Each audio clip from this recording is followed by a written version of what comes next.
A word for our listeners. Achtung Cthulhu is set in the 1930s and 40s. We will be using terms and sayings from those times, including some that could be considered offensive. It is not our intention to offend. We merely wish to offer as accurate a view of the time period as possible. Welcome to Masks of Nyarlathotep, a Nerds Domain gaming podcast. Join us each week as our investigators uncover the corruption of the mythos in World War II.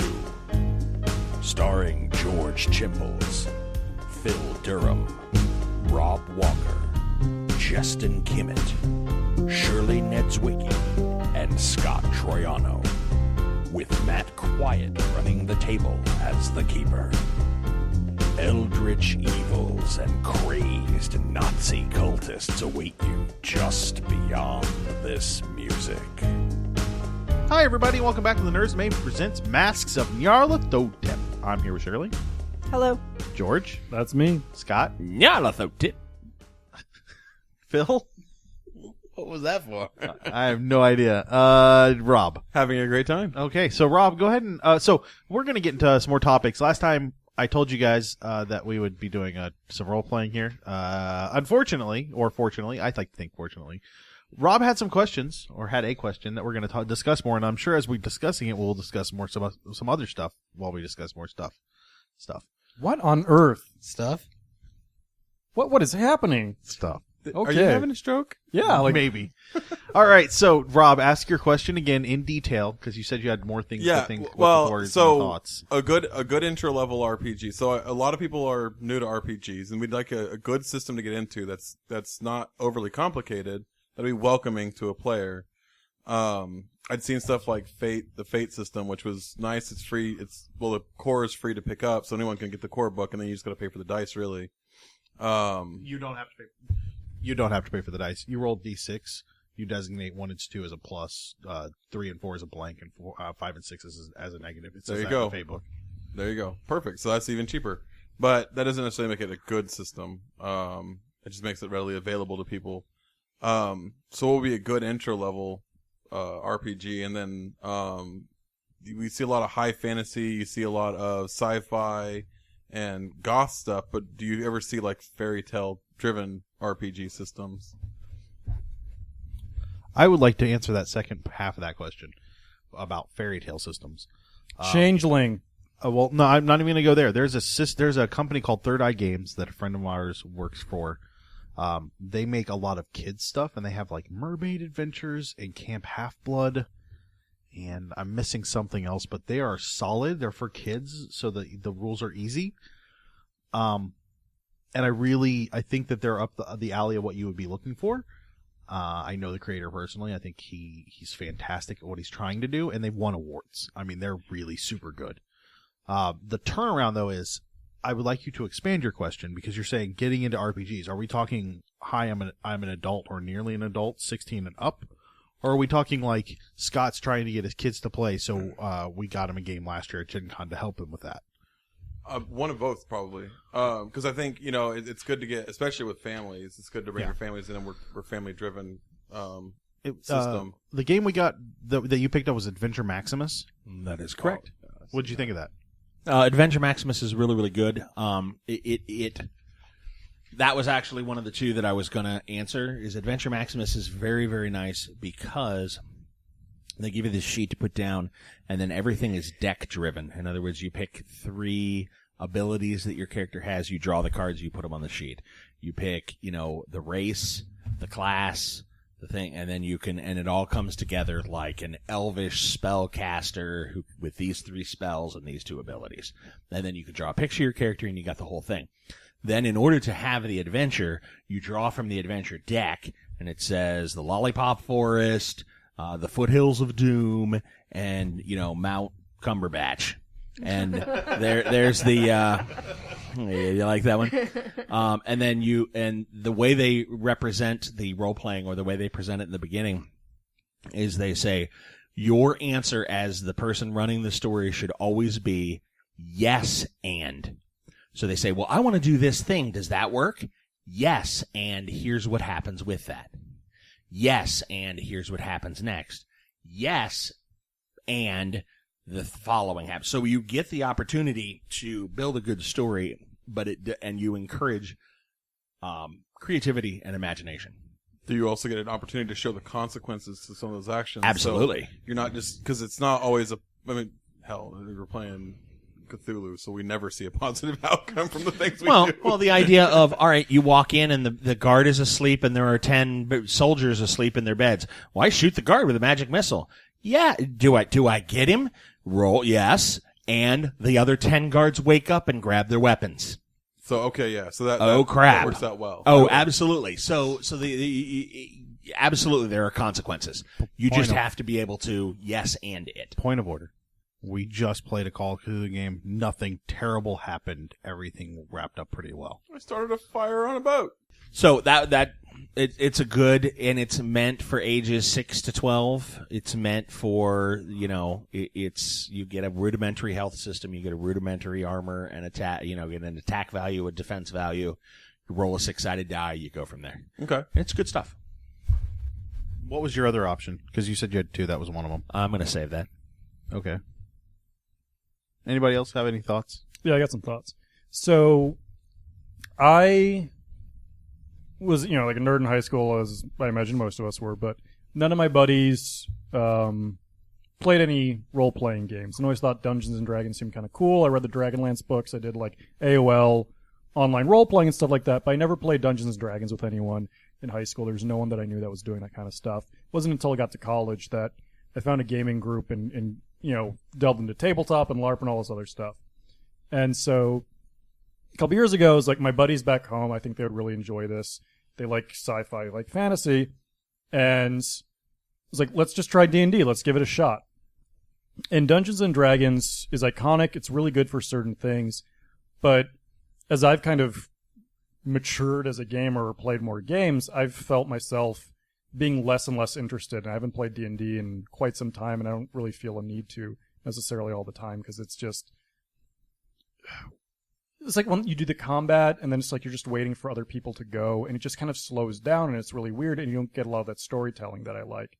And so when I played D&D with my buddies, they had a good time, and it wasn't that the system was too crunchy or that they couldn't handle the mechanics of it. Because, part of it's okay, it's your first time role-playing. So first you're learning how to do the improvisational stuff and dealing with other people's reactions and dealing with not having full control over what you're doing and all the interpersonal stuff. But then you're also dealing with learning this system, and I can move how many squares, and I've got this power that does this thing.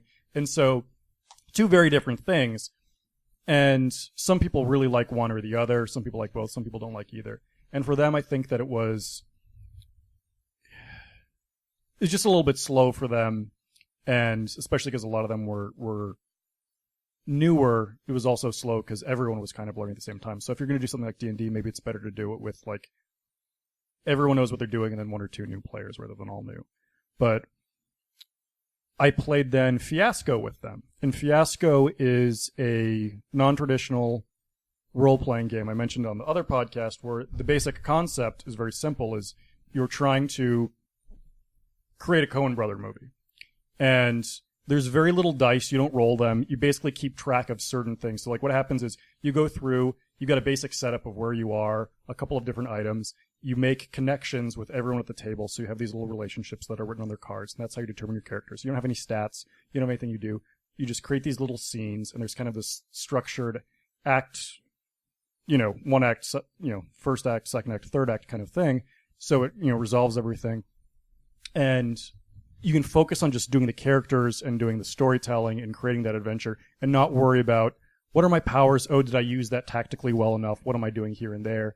And so, and these guys, going back to the D&D, they're engineers. They're not afraid of number crunching. They're not afraid of any of that kind of stuff. They've got heads that are actually well suited toward that, which is why I thought they might like it. But they had a better time with Fiasco because you created those really crazy moments of just anything could happen. You just created this bizarre story that sometimes we still talk about. That was that was funny, that was weird. And the other thing with Fiasco that I think is really good is you're basically assured that most of the characters, a la a noir film or a Coen Brothers film, don't have good endings. So it teaches you very early on, don't expect everything good to happen to your character. You can let go and be freed by that and be like, sometimes when you're playing a regular role-playing game, you're going to roll a botch, and rather than being upset about it, you're going to be like, oh, that's going to create something funny, and lets you get to that point without having to do the dice rolling stuff. So I think a game like Fiasco is really good if you want to get someone used to like the improvisational aspects, and that was a really fun experience. The other one that's like that, that's super simple, is a horror-themed game called Dread, where the only active mechanic is you got a Jenga tower, and you pull a block every single time you would do a test in another game. And so, first, the one thing that's genius about the mechanic is, as you start building the tower, it gets higher and higher. When someone pulls the block, you all have that physical horror sensation of you're expecting the crash that may or may not come. You get that anticipation in your gut. So that's really effective.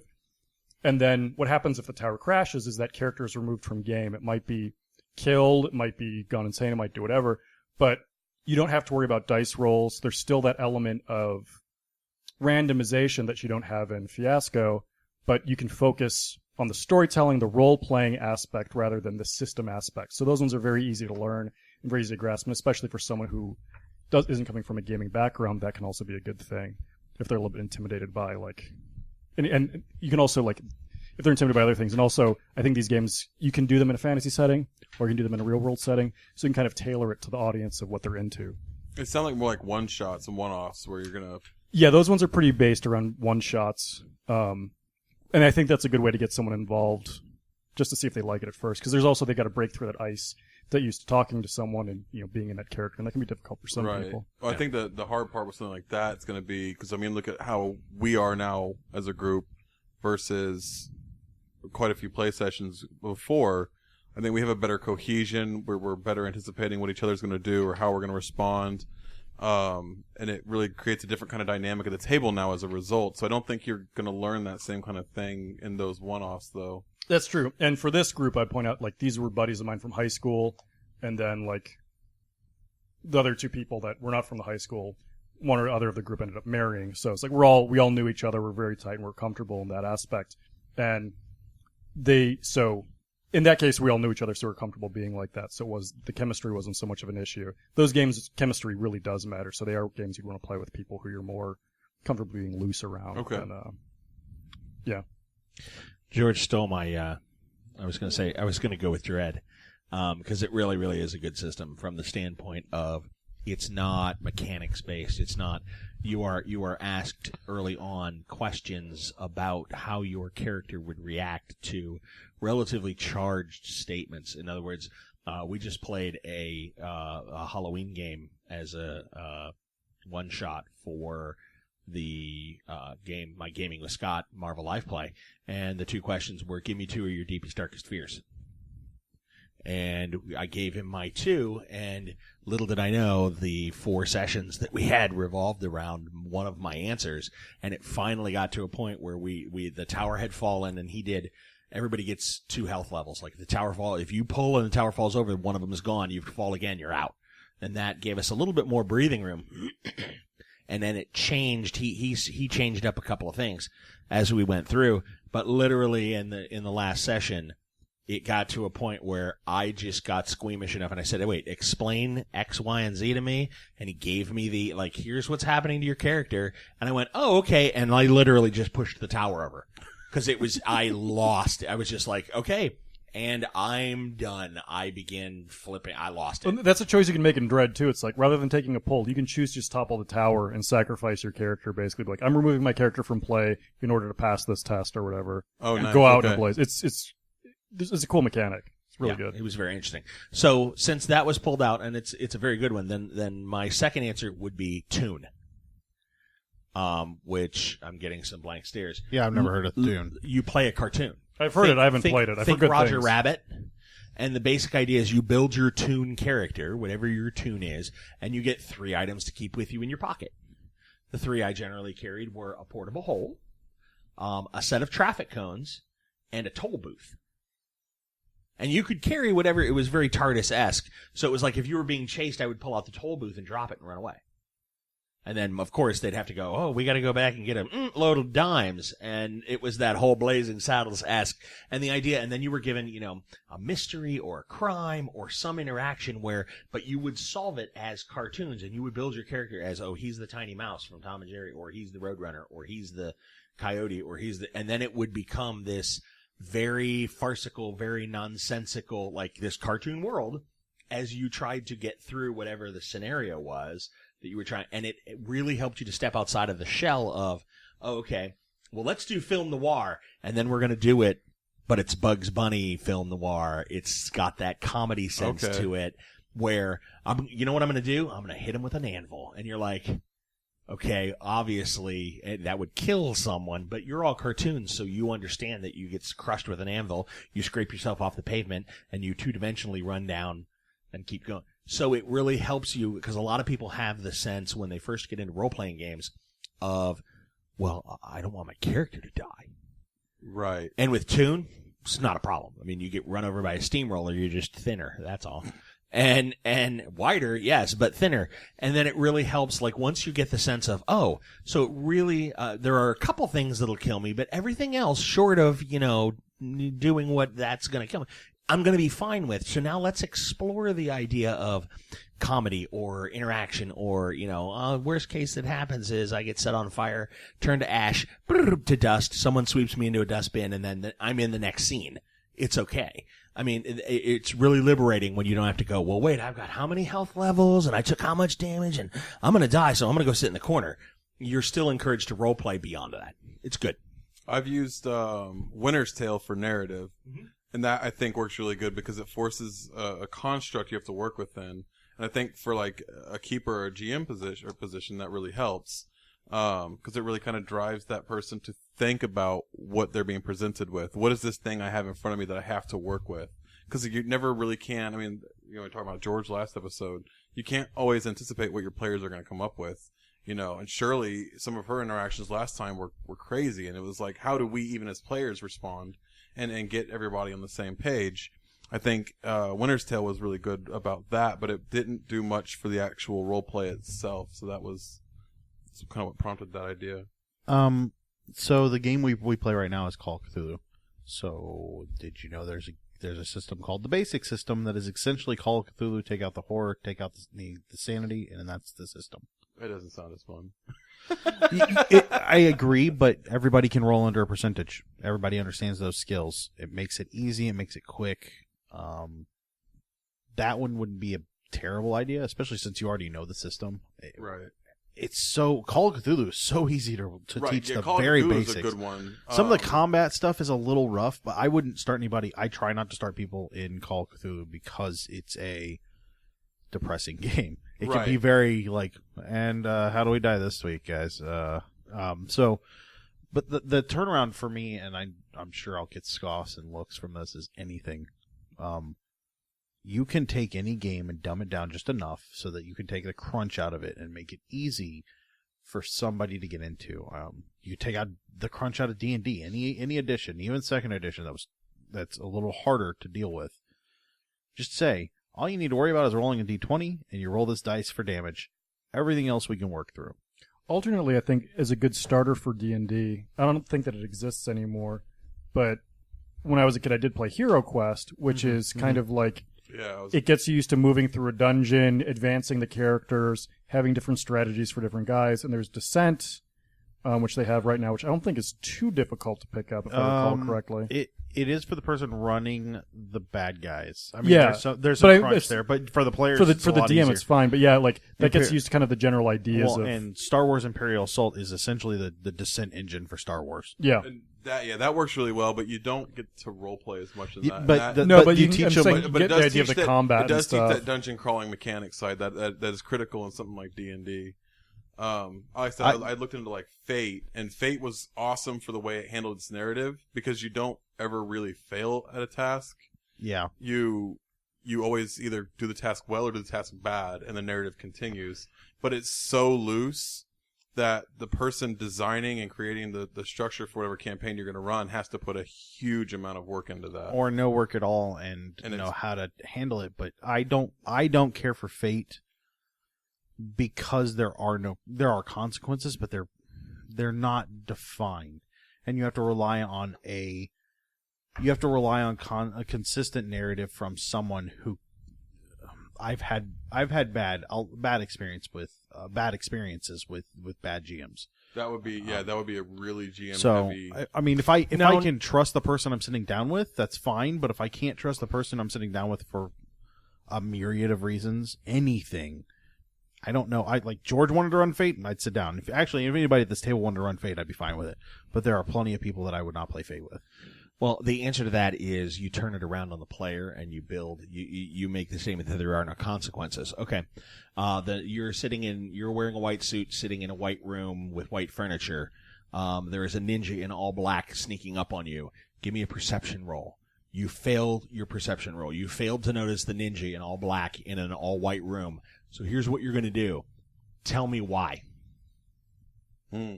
So you give me what the scenario was. What you were doing that you failed to notice the spectacularly obvious. Go ahead, write me that story, and then I, as the GM, will take that and weave that into the narrative, and you get to tell me how you failed. Right. So again, that is one that really is going to rely on a GM with the quick wit, strong imagination to interact with the players. I'm the GM. You rolled the failure. Right. I mean, you're going to put that on the player, but you still have to be able to roll that back into the narrative. Right. So if they're doing something ludicrous and silly, you still have to, as the GM, have that capability of pulling that back in. And that is also my other problem with Fate, is that not everybody's in the same headspace. Some people want to play goofy. Some people want to play light. Some people want to play heavy. I play very different than anyone at this table, just like everybody at this table is ever different from everybody else at the table. If I want a certain kind of game, I'm going to have to build that game, and that's a very difficult thing to do in the local scene that I'm aware of, because you get used to a group of players, and that's who you end up with. What kind of game do you want? I wanted. We talked about this in the Nerds Domain podcast a couple weeks ago, but I want I want to be able to sit down in a story at a game, get a story that involves me, makes me unique, but still makes me interact in a way that I can touch other people's characters and feel fulfilled from that. I want something robust, and I want interest in the game. I want the interest level from everyone else equal to or more than mine. Because I don't want to sit down and be like, yeah, guys, we're going to play some D&D. And everybody but Scott wants to play D&D. Scott wants to read. But Scott's sitting at the table because he feels like he has to. I'm just saying, Scott, because you're across from me.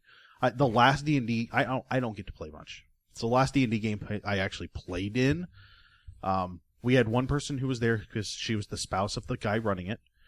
She had no interest in doing anything except sneaking around and being a rogue. And by being a rogue, I mean stealing things and not telling the party, being off by herself, doing all these things. And then we would be in encounters built for 5 people, and we'd only have 4, and then she'd whine because nothing was getting done for her. We had new players who didn't understand the system, had no interest in learning the system. Like, this was 3.5, so it was a little crunchy at the time, but didn't put any effort in, didn't buy any books, didn't borrow books, didn't do anything. That's not what I want. I want somebody that when I sit down at a table, yeah, I mean, like, Phil, you don't own a Call of Cthulhu book. Scott, you don't own one either, technically. Shirley hasn't. I think you've read some of it, but not a lot. That doesn't bother me because the system is simple enough. A lot of what's in the Call of Cthulhu book is flavor and helpings for everything you're doing. That doesn't bother me, but when I sit down at a table and the game system is crunchier, and Phil doesn't give 2 craps about 3rd edition D&D, he just wants to roll some dice, that's okay as long as you can move the narrative along. But if you're using that narrative to pull us away from what we're trying to do, or if you're using your lack of interest to pull away from what we're trying to do because you want to do something else outside of the realm of what works, I don't want that. Yeah. So, I mean, this is one of the big reasons, like, I want to run or play in an Eberron game. No one really enjoys Eberron the way I do, that I know in my immediate friends. Numera is one that I looked at a lot, and I like the world, I like the build, but I can't get anyone to garner the same kind of interest I have in that. I've got a copy of it. People. Yeah, I've got a copy of that, and we should talk about that at some point. Yeah, so you want really investment? In playing in that. I do. I want true investment. One of the reasons I run the game is because as the GM, I should be more invested than all of the players. I will say that all of our answers are wrong, and we're all stupid because the only actual answer is riffs. The reason why you want to do riffs for a new player, GURPS. Well, there's GURPS, which is great because you've got a lot of flexibility and you can play anything, but specifically in Rifts, and we discussed this a little off mic, you can be a Ninja Turtle who's in a Veritech fighter, and that's an experience you just can't buy. Rifts, the only problem I have with Rifts Is that it's a lunatic system. It is. That game, like, because that was my first RPG. Oh, are you kidding me? I swear to God. That was my super rough. I knew that book inside and out. I had 14 or 15 different source books to go with it. And this is back when it had early come out. So I'm picking up the source books as they're dropping. I'd like to point out that right now there's probably 8 billion source books. Right. That thing is so crazy. That game technically is one of the most challenging pieces to work through. And there's so many abilities. And for the listeners, I'm being very facetious here because Rifts is super crunchy, and it's also got like all these different settings, and the whole setup is that there's all these different portals to different dimensions, including the Ninja Turtles world and the Robotech world, and the actual setting for it, which is a beautiful setting that I think is wonderful. Oh, yeah. But it's purposely made by the game designer to be like, you can play anything. Well, it wouldn't make sense for them to all be balanced, so you can play like some guy who's running around with a sword juiced up on steroids, going up against your fellow buddy who's got a railgun, machine gun, power suit armor, ridiculous thing, to the point where it's like, oh, there's regular damage and there's mega damage. There's 2 different types of damage. Right. It's great. And that was I think, because my first character was a juicer in that game. That's a tough game And to that play was as your first game. Yeah, that, like, I mean, everything about that experience was set up to be wrong, and we worked our way through it, and we figured it out. And I mean, we're only like, I'm 16 or 17 at the time even, so it's not even like I have a good grasp on how to number crunch and how to dungeon crawl and what's going on. Like, we didn't have a lot of games available even. So, and a lot of the stuff that we did have was so unrefined and messy that it was a pain in the butt to work through. But, there's no, people will talk about imbalance in like Dungeons and Dragons, and it doesn't, and by design, Rifts is imbalanced and will never be unbroken. Right. You can't balance that. And then I mean, you've seen revision after revision, and it's just the same technical mess. And it's not, I mean, for the people that play Rifts, I'm not against it. I think if you understand that game really well, it can be a phenomenal piece. And the thing is, like, I grew up, when I started playing, like, in college, some members of my group were very min-maxy. And if you played in a tabletop setting like that, where you had some people who wanted to tell a cool story, and some people who wanted to be like death machines, they could min-max the heck out of that game. Oh, yeah. Like crazy. But you can fix Rifts. It's called Hero System 5e or 6e. No, again, you can fix it by playing a Ninja Turtle piloting a Veritech. I stand by that statement. Okay, fair and enough. Actually, aggressively defend it. The core book they built for the Ninja Turtles was way simpler than the Rifts. It was Yeah, this well, Rift I system, loved but it the was TMNT game. It was. The only problem I ran into is that after a while, TMNT, just people were writing the stories from the comics or from the TV shows. I wasn't getting an original story from players, and that right. So I mean, you have a typecast that you're jumping into, and it's really hard to break away from that. And that was so when I look at a system like Rifts itself, or when I look at Numera, like I said, I'm showing interest in this. I see there isn't a lot of lore outside of what they've created, that minimum lore that they've created to get into. I mean, even Call of Cthulhu, all of our characters are kind of typecast coming in. We have, I mean, we're going to have some flexibility in how we interact, but we know that this is going to be some kind of investigative experience. Yeah. And we're going to have to experience that in that way, or else we're not going to succeed. So there is a bit of typecast to it because it's defined coming into that system. So, I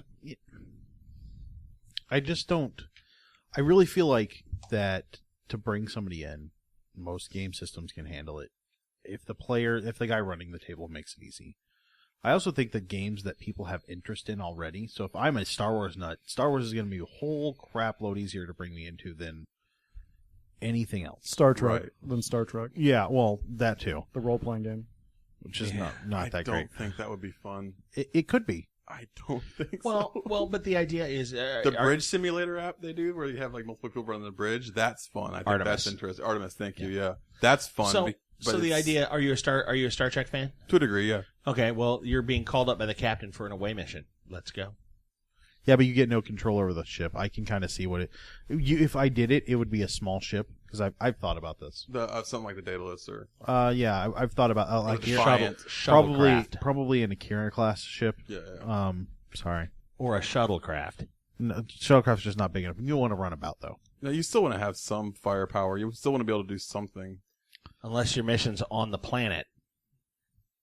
Right, but then that doesn't take away from like half of the Star Trek lore. Because half of that world is involved in the space. I mean, again, but and then again, you're also typecast at that point. So then, what you want to play is Starship Tactical Combat Simulator. Which was Well, like and fantastic. I want to play a Q simulator. And then the other options become political. Like, you can play a very political game in Star Trek. Right. Oh, you could. I think there would be a lot of politics in something like that. Yeah. So, I think what would be a lot of fun would be a LARP based around Star Trek that had to do with the politics. So that's. Can I play a Kardashian? Well, Yes. The Deep Space Nine kind of event. Yeah. Yeah. Kim or other? Kim all the way. Okay. So. Oh, yeah. So yeah. I don't know. It depends. Are you asking for a reason, or are you asking to ask? Oh no, I mean I look at my little brother's shown interest, my mom has shown interest. Oh, I bet your brother. You can throw him in anything. Right, well, yeah, no, I can throw him anything. My mom is not the same case. My girl or my fiance now isn't the same case either. Yeah. Like I got to find the right thing that's going to fit their desires and their interests, and that's a challenge in itself. So building something almost universal would be easier. Like I wouldn't want to bring them into Cthulhu out the gate because it would there's especially overwhelming mythos crap. Right, and me as a keeper, I'm not nice. So, and I would if I toned it back for me, I would lose the interest. I don't think I'd weave a story that would be equitable to it. You know, when we do our stuff at Gen Con, and we have a good time, and it's a great opportunity, and the way it's set up affords me an opportunity to kind of be a butt as a keeper, without destroying the story and eradicating what's happening and still letting progression take place. So it's for that kind of one-off, it works really well. But for for a nice little campaign that you could run over the course of the holidays or something like that, it wouldn't work as well. I don't know. There are a lot of really solid games out there. There are some out there that are questionable, maybe. There are some bad games out there. I'll warn you away from anything that has the word traveler on it. It's just the character creation can take anywhere between 5 minutes and 4 hours. Well, to the listeners, I want to hear what you guys think too, because it's not just us at the table, because that's a small sample. Let's if you guys have a good idea, or a system that we haven't mentioned, by all means, recommend it. Yeah. I am still a big fan of D&D, and I think maybe because I was brought in that way. And I was brought in under THACO, which was hard to figure at the time. No, it's not. It is. It really is, because it doesn't follow a path for anybody. It's just a table, and then you add to it. It's just you have to look at the table every time. Shouldn't have to look at the table. Memorize the table. Anyway, my point. Write down your zeros my point in a is, diagonal line, and then second build from there. edition was built in such a way that it left wide, gaping holes for abuse for the DM to build and to have some right to do so, and because of that, it left for what people turned into abuse. It didn't have to be abuse. It never had to be abuse, but because it didn't. Yes, it did, because every book that came out after that built on the abuse of the previous books and went, well, if you thought you were going to have uber power characters with that, well, have you read the psionics book? Because my psionics will kick your blind monk super agility guy's ass every single time, because it's the newest thing. Yeah, the base books don't lend to abuse, but because of players and GMs, it tends towards abuse. And that's when the system needs to be something that can be agreed on by the players, so that they feel comfortable and feel like they're in a good place to run stuff. I guess is my point. Yeah. Any other thoughts? Any other questions? I think we covered that. I think Dread is a good one because Dread just makes it, even if it's just your mom and your girlfriend and your older brother, Dread makes a simple thing. You throw some Jenga on the table. Everybody knows how to play Jenga. You just pull the cube, or pull the stick, the block. But does your mom like horror tropes? Because it's kind of hard to run Dread without the horror aspect. That is right, true. and that's the next best thing is if for her she'd want something fantasy. Fantasy? Yeah, and I mean, and you could potentially do it especially if you're doing kind of a dungeon-esque run, because the deeper you get, the more challenging it gets, and you can have bigger, badder events that take place. And you do the stop this event or it's the end of the world. Right. And as that timer is ticking and things get harder. But some things, if you're going to do dread, okay, first of all, how you set up the tower, you pull 5 blocks and you put them in. You don't have to put 1, 2, 3. You can put 1, 2 and start the next level. And if you're as the GM, okay, as the judge, also as it gets progressively harder, okay, as it gets progressively later in the story, you change the ruling that you can't pull from the top 3 levels to you can't pull from the top 5, and you force them deeper and deeper into the. Okay, yeah. So you up the stakes. So you can up the stake. You can change and we had a moment in the 3rd episode of the side quest that we were doing. I'm a ninja. I'm a Jenga ninja, and I am a surgeon. And went in and literally we tested every level. There was nowhere to pull a block from, and I ended up making the pull, making the placement, and the other 3 guys that were there were like, "My God, that was amazing. We don't even know how that tower didn't just come over." And I placed it real weird in a real weird, or it would have fallen either way. It wasn't straight. It was off. It was kind of angled, and I knew we were only going to get 1, maybe 2 more pulls before the whole tower fell. So I didn't need to line it up to make everything nice for the rest of them. They were screwed anyhow. But it really got to a point where it was really hard to pull, and it was like, okay, what are you going to do next? Well, you're going to have to make a pull to make that. And it's like, we can't. The story just got to a point where it was like, oh, crap, we've got no options left. It was a really good mechanic. The other thing that Dread does well for a one-shot aspect is that character questionnaire that we did for the side quest, which listeners will hear later. Those were pulled, that thing is pulled from Dread, where they've got the whole bottom of the book, just scrolling across the bottom of the pages are all these different questions you can ask. And some of them are very leading to very horror-based kind of traumatic experiences, but not all of them are. And they're food for thought. But part of the Dread experience is you give your players this questionnaire at the beginning and have them fill it out so that, most one-shots, it's kind of the GM just giving someone a character, sitting down and playing the GM story. This lets you get that experience of, I'm playing a character that I helped to create, but without the D&D thing. Like, when my friends didn't know how to play D&D, I was like, well, I'll work with you to build your character. I can work with you on the backstory. I can kind of tell you mechanically what you want to do, because I don't want to build a character for, you won't know what powers to give it without it being broken, it being problematic, and then you end up in a combat situation and nothing works well, and that's not going to be a lot of fun for you, maybe. So, but it lets them get that experience of building a character and having a character they're invested in that usually you don't get in one-shots, which I think is good, because that's another part of the important part of the role-playing experience, is feeling invested in the character. And in a one-shot, your character is disposable by nature. And in a horror game, it's disposable by nature, and Dread largely is able to Well, what I think I like about this idea better. is that you get invested in a character and you're going to probably lose it. Yes. And I like that, because you really want to have that understanding that it doesn't matter how much time is invested. At some point, you're either going to lose it to the game, to something bad, or you're going to lose it to the keeper or the GM, because they're going to be able to utilize as an NPC in a different story. Or you get the idea that you can break tension and sacrifice your character for the noble cause, push over the tower. Now, mind you, when the tower gets put back together, instead of pulling 5 blocks and placing them oddly, the keeper may pull 8 or 10. And then go 1, 2, 3, 4, 5, 6, 7, 8. Okay, snap. Well, wait, those aren't straight, and that's kind of sideways. Yeah, we're at that part of the story, so that's how that's going to work. So, but you have the choice of, I'm going to sacrifice myself nobly and knock over the tower, but it doesn't mean that it's going to buy you that much extra time. It's a really good mechanic. I like it a lot. This episode not sponsored by Dread. It is, however, sponsored by the good people at JengaCorp.organization. They, makers of a fine product. Don't buy any other sliding tower, wooden tower block game.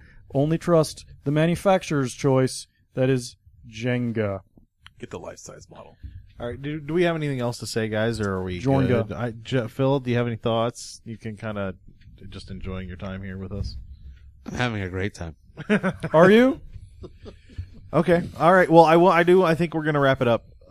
Yeah, we've spent some time on this particular topic. We'll talk to you guys real soon. And that will do it for us tonight on the Nerds Domain presents Masks of Nyarlathotep. Remember, you can email us at nerdsdomain@gmail.com. or find us on facebook.com/nerdsdomain, on Twitter @nerdsdomain, or over at our site, nerdsdom.com. Be sure to sign up for the newsletter while you're there. You can head over to iTunes and give us a 5-star rating. We want to thank Josh Schott for our music. Don't forget, you can support us at patreon.com/nerdsdomain.